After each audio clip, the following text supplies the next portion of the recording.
नमस्कार। मैं कपिल कुमार केंद्रीय विद्यालय धुले से मनोदर्पण के तहत मानसिक कल्याण के बारे में एक कहानी प्रस्तुत करने जा रहा हूँ। जैसा कि आप सभी ने कछुआ और खरगोश की कहानी बहुत बार सुनी होगी, आइए एक बार फिर इस पर नज़र डालते हैं। एक बार खरगोश को अपनी तेज चाल पर घमंड हो गया और उसे जो भी मिलता उसे वह रेस के लिए चुनौती देता। कछुए ने उसकी चुनौती एक दिन स्वीकार कर ली। रेस हुई। खरगोश तेजी से भागा और काफ़ी आगे जाने पर पीछे मुड़कर देखा। कछुआ कहीं दूर दूर तक नजर नहीं आया।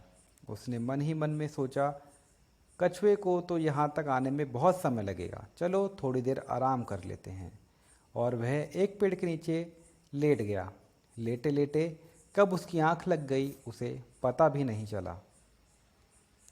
उधर कछुआ धीरे धीरे मगर लगातार चलता जा रहा था।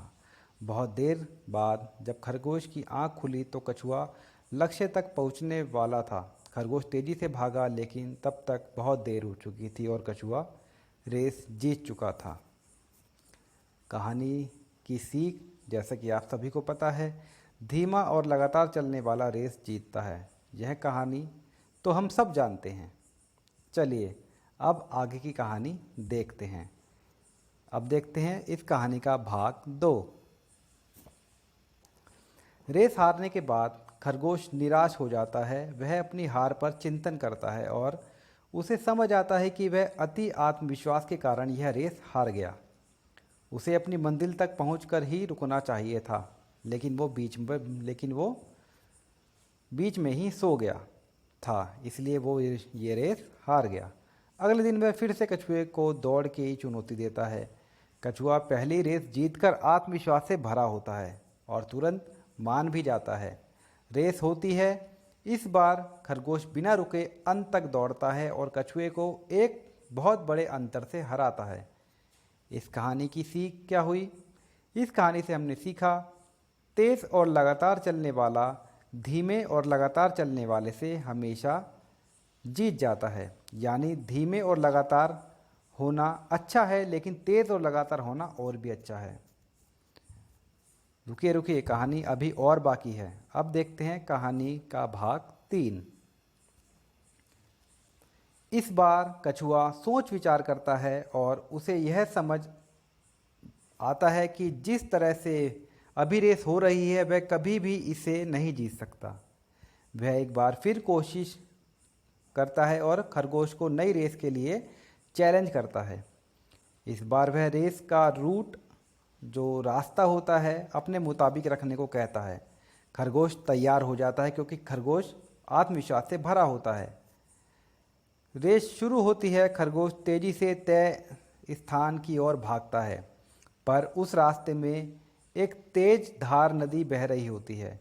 बेचारे खरगोश को वहीं रुकना पड़ता है और कछुआ धीरे धीरे चलता हुआ वहां पहुंचता है, आराम से नदी पार करता है और लक्ष्य तक पहुंचकर रेस जीत जाता है। इस कहानी की सीख क्या हुई? पहले अपनी ताकत को पहचानो और फिर उसके मुताबिक काम करो तो जीत ज़रूर मिलेगी।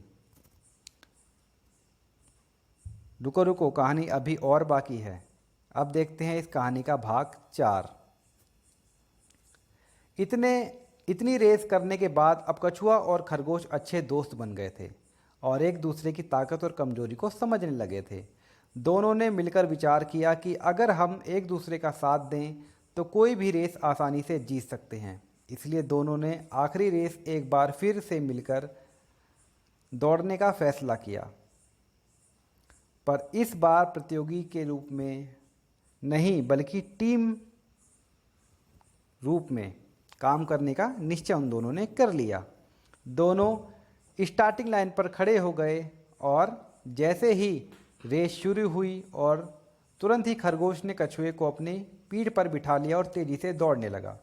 दोनों जल्द ही नदी किनारे पहुंच गए। अब कछुए की बारी थी। कछुए ने खरगोश को अपनी पीठ पर बैठाया और दोनों आराम से नदी पार कर गए।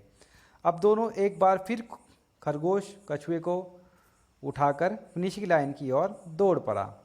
दोनों ने साथ मिलकर यह रेस पूरी करी और साथ साथ दोनों यह रेस जीत गए।